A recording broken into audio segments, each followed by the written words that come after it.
योगेश्वरी योगजे योगसम्भूते महालक्ष्मी नमोऽस्तुते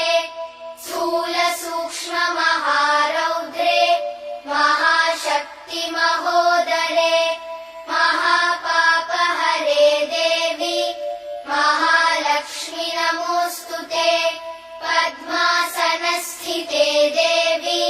परब्रह्मस्वरूपिणी परमेशि जगन्मातः महालक्ष्मी नमोऽस्तुते श्वेताम्बरधरे देवी नानालङ्कारभूषिते जगत्स्थिते जगन्मातः महालक्ष्मी नमोऽस्तुते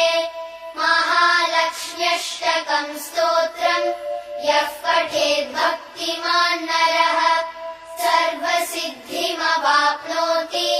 राज्यम् प्राप्नोति सर्वदा एककाले पठेन्नित्यम् महापापविनाशनम् द्विकालम् यः पठेन्नित्यम् धनधान्यसमन्वितः त्रिकालम् यः पठेन्नित्यम् महाशत्रुविनाशनम्